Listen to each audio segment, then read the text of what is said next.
शिव ओम विवाह क्रिएशन में आपका बहुत बहुत स्वागत है। मैं आपको एक कहानी सुनाने जा रही हूँ जिसका टाइटल है विधवा बहू की शादी। कौशल्या और रघुवीर की एक बेटी थी सविता। सविता को बचपन में ही पोलियो मार गया था, जिसे वह एक पेट से अपाहिज थी। सब लोग उसे दया की दृष्टि से देखते थे और माता पिता की बहुत लाडली थी। उसकी आंखों में कभी आंसू नहीं आने देते थे। सविता अपाहिज जरूर थी, लेकिन सभी कामों में कुशल थी। स्कूल में भी सभी अध्यापकों की प्रिय थी।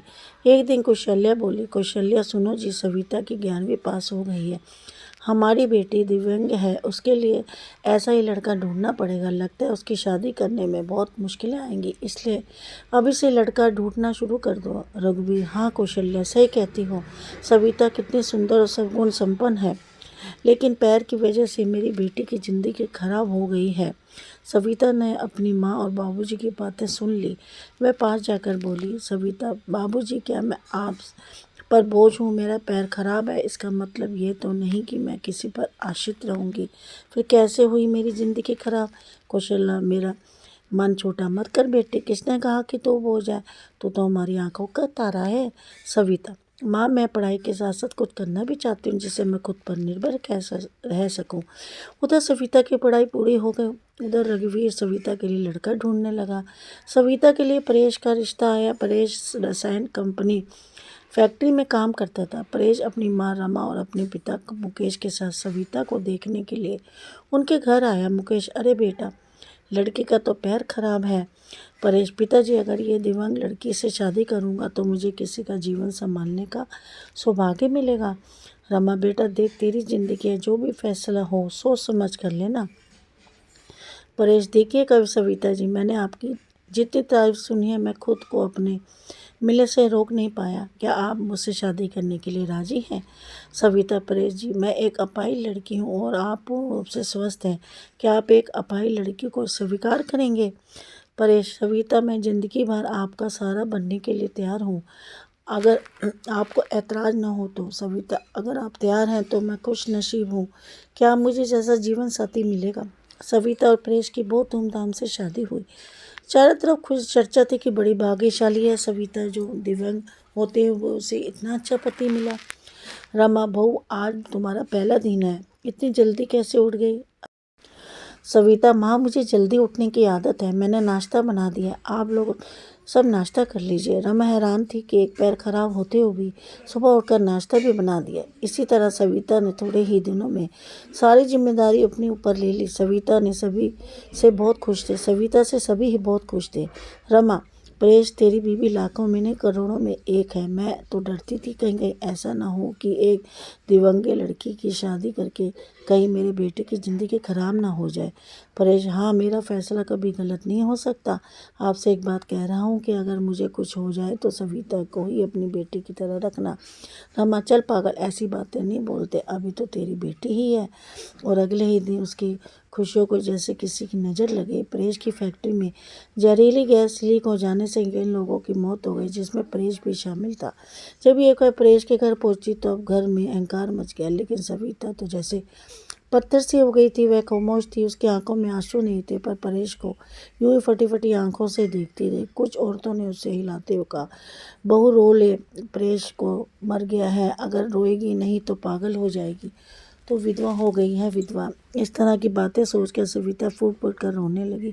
सविता रोते हुए बोली, उठो परेश, आंखें खोलो, मैं अकेले उनके सारे जीऊँगी। अभी तो मैंने तुम्हारे साथ कुछ ही दिन गुजारे हैं, फिर मुझे अकेले छोड़ के क्यों चले गए? परेश का अंतिम संस्कार हो गया, सविता के अरमानों का भी। रमा, अरे ये क्या, तो सफ़ेद साड़ी क्यों पहनी तुमने? सविता, माँ, सबने मुझसे कहा कि मेरे जीवन में सब रंग परेश के साथ ही चले गए, अब मुझे सफ़ेद साड़ी पहननी है।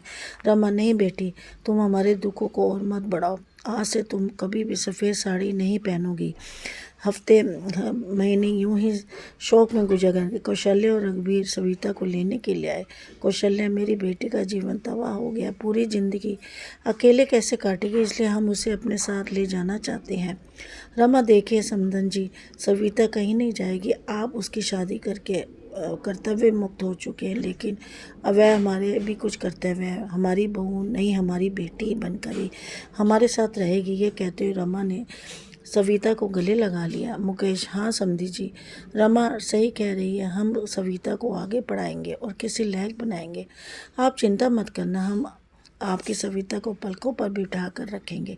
सविता, हाँ बाबूजी, परेश उनके इकलौते बेटे थे, अब वो नहीं है तो ऐसे में मैं भी उनको छोड़कर चली जाऊं, ये सही नहीं है।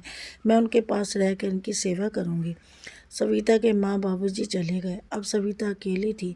उसने अपना सारा ध्यान पढ़ाई में लगा दिया। ऐसे में उसकी मुलाकात गौरव से हुई, जो समय समय पर सविता की पढ़ाई में मदद करता था। गौरव मुकेश के दोस्त का सबसे अच्छा बेटा था। उसका काम के सिलसिले में परेश के पिता के पास आना जाना लगा रहता था। गौरव इंजीनियर था और बड़ा ही सलील स्वभाव का संस्कारी लड़का था।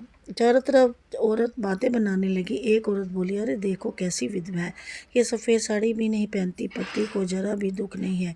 तो दूसरी बोली, बन सवर का कॉलेज जाती है बेचारे, रमा और मुकेश का तो बुढ़ापा ही खराब है। तीसरी औरत ने कहा, अरे पहले इस लड़के को घर में आ जाना ठीक था, लेकिन अब परेश नहीं है तो इसे जवान विधवा बहू के घर नहीं आना चाहिए।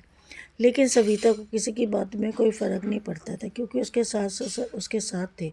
रमा जब अच्छी बहू के लिए लोगों के ये ताने सुनती तो वह तड़प उठती थी, रोने लगती थी। सविता ने अपनी मेहनत से बीएड कर ली और विज्ञान कोर्ट में एक शिक्षिका के रूप में नियुक्त तो हो गई। रमा, सुनो, परेश के पापा हमारी सविता अब टीचर बन गई है। लोग न जाने उसे कैसे कैसे ताने देते हैं। हमें अब उसकी शादी कर देनी चाहिए। मुकेश, सही कह रही हो रमा, विधवा है, अनाथ नहीं है, जो लोग की उल्टी बातें सुने। हम अपनी बहू की शादी धूमधाम से करेंगे। मुकेश ने जब अपनी बहू के रिश्ते की बात जब कुछ लोगों से की, तब लोग कहते, अरे मुकेश तू पागल तो नहीं हो गया, विधवा बहू की शादी कराना चाहता है तू।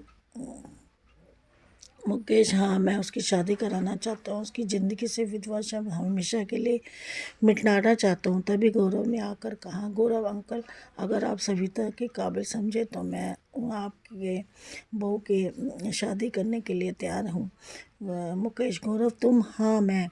मुकेश, मुझे यकीन नहीं हो रहा कि मेरी बेटी तुम्हारे जैसे लायक और होनहार बेटा पसंद करेगा। मुझे तुम पर गर्व है, मैं ये शादी के लिए तैयार हूँ बेटा। तभी मुकेश घर आकर सविता से कहता है, सविता बेटी, तुम जानती हो मैंने हमेशा तुम्हें अपनी बेटी से बढ़कर माना है। मैं चाहता हूँ कि तुम्हारी ज़िंदगी की अधूरे सपने को पूरा करूँ। मैं तुम्हारी शादी गौरव से कराना चाहता हूँ। तुम्हें कोई एतराज़ तो नहीं है? सविता, पिताजी, परेश की जगह शायद ही मैं किसी को दे पाऊँ, लेकिन आपने जो मेरे लिए किया है वो कोई नहीं कर सकता। आपका फ़ैसला मेरे सर आँखों पर, जैसा आप कहें मुझे मंजूर है। और फिर सविता और गौरव की धूमधाम से शादी हो गई और सब खुशी खुशी से रहने लगे।